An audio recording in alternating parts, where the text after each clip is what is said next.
Welcome to some of the best Android applications of not only this month, but also the entire 2017.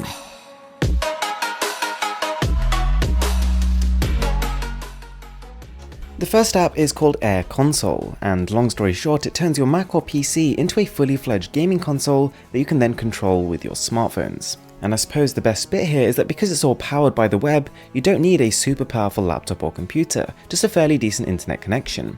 As soon as you've paired your smartphone through it, you can start scrolling through the pretty vast selection of games on offer. Now that's all well and good, the games on here are rather fun on the surface of it, but they're not really ones you can really sink your teeth into. The real replay value here comes in the form of multiplayer, because as well as being able to connect to your smartphone, you could invite 3 of your friends over, tell each one to bring their own smartphone, and all of a sudden, almost instantly, you've got a 4-player couch co-op experience. Pretty cool. Number 2 is Split Screen Creator, an app that truly extends the functionality of Android multitasking. What it allows you to do is to create application pairs, 2 apps that will automatically, when you tap them, open together at the same time in split screen mode. Now, as you can probably tell, there is a little bit of delay between pressing the button and both applications being loaded up, but either way it's far faster than the alternative of having to first load up one of the apps, open split screen, and then select the other one every time you want to use them together. And it makes a lot of sense when you have 2 applications that you just tend to use hand in hand anyway. The next one is a custom notification shade, for anyone who A, doesn't like the way their current notification bar looks, but also B, for anyone who thinks it lacks some functionality.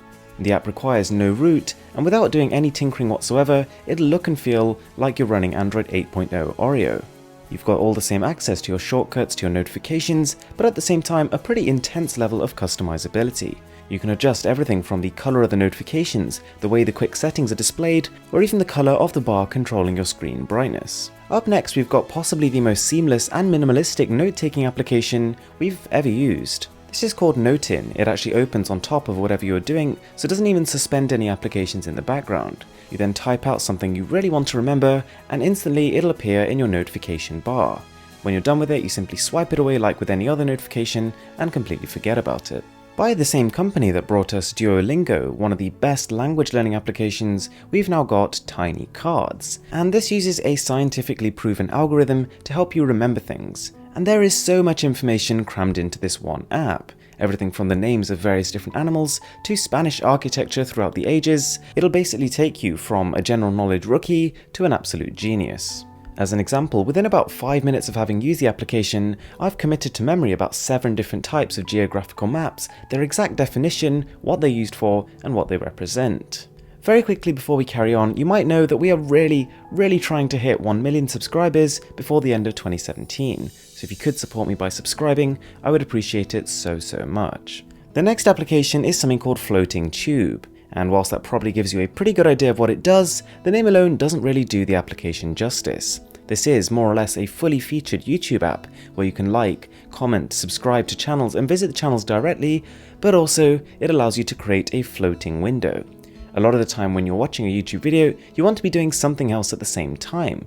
So you can manipulate the window, you can move it around your screen and still interact in full screen mode with other applications. Now, what I like about this floating screen in particular is that even within the mini window, you can skip to different parts and adjust the quality. Now, you might remember that with Android Marshmallow, Google introduced something called the Doze feature on Android, which essentially meant that a couple of hours after turning your screen off, some of the applications would start to close down or be blocked from communicating in order to save battery. Well, this application called Nap Time accelerates the process. It makes it so that within a couple of minutes of turning the screen off, the same process has been achieved. Now, it works seamlessly if you have root, and if you don't, there is a workaround, but it does involve a PC and a little bit of fiddling. So, an application that doesn't take itself too seriously, we've got What's Fake. This allows you to fake entire WhatsApp conversations, hopefully just to be used to really joke around with your friends. What it lets you do is create fake profiles with fake names. And whilst the app is kinda heavy on the adverts until you pay for the full version, its feature set is really rather good. It lets you type out the entire conversation from both sides, and it also allows you to adjust the time that the contact was last seen online and if they're typing currently or not. Again, nothing game-changing, but it can make for some fun and kinda realistic pranks on your friends. Now, we've got Battery Meter, and I really like this application. Once you've installed it and enabled it, it creates a tiny little pop-up which probably reminds you on what we've seen on the Essential phone. Except instead of being a camera, this thing shows your battery percentage, which is potentially quite a useful thing. It displays on top of applications, so say for example you're playing an intensive game, but you want to stop when you've hit 20% battery, you can do that. So there we have it guys, I really hope you enjoyed the video, and as I said earlier, it would mean so much to me if you could subscribe to the channel. With that being said, thanks a lot for watching, I'm Mr. Who's the Boss, and I'll catch you in the next one.